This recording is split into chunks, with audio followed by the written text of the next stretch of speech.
এই মুহূর্তে ইসিতে আছেন সহকর্মী আবু সাঈদ অপু, যুক্ত হচ্ছি তার সাথে। অপু, ইসির আজকের বৈঠকের বিষয়বস্তু কি কি সিদ্ধান্ত নেওয়া হয়েছে আমাদেরকে জানাবেন।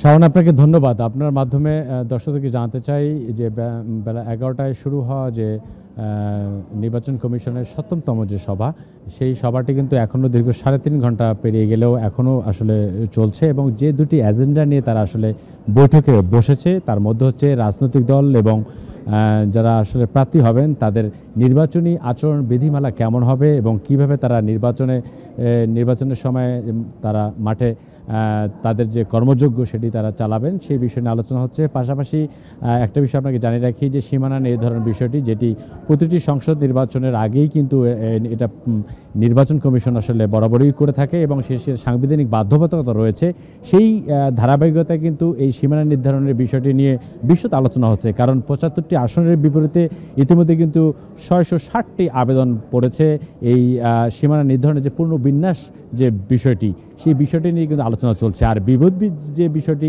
তার মধ্যে কিন্তু আইনশৃঙ্খলা এবং সে সময়কার যে নির্বাচনকালীন সময় যে নির্বাচনী যে আইনশৃঙ্খলা বাহিনীর দায়িত্বে যারা থাকবেন তারা কীভাবে দায়িত্ব পালন করবেন এবং সামাজিক যে যোগাযোগ মাধ্যম রয়েছে সেগুলো আসলে কীভাবে নিয়ন্ত্রিত হবে, কোনো প্রকার যেন গুজব ছড়ানো যেন না হয়। এবং এই নির্বাচন কমিশনের একটাই চ্যালেঞ্জ যে ফ্রি, ফেয়ার অ্যান্ড ক্রেডিটেবল, অর্থাৎ অবাধ, সুষ্ঠু, নিরপেক্ষ একটি নির্বাচন উপহার কীভাবে দেওয়া যায় সেই বিষয় নিয়ে কিন্তু এখনও আলোচনা চলছে।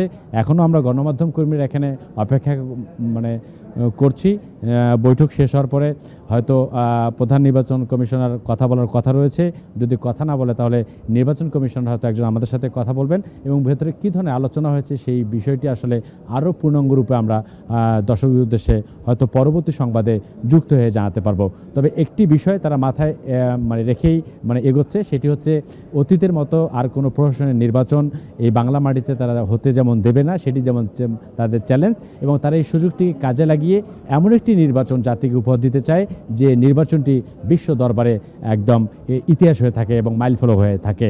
তো শাহন, নির্বাচন কমিশন সচিবালয় থেকে এটাই ছিল এখনকার মতো আমার কাছে সর্বশেষ।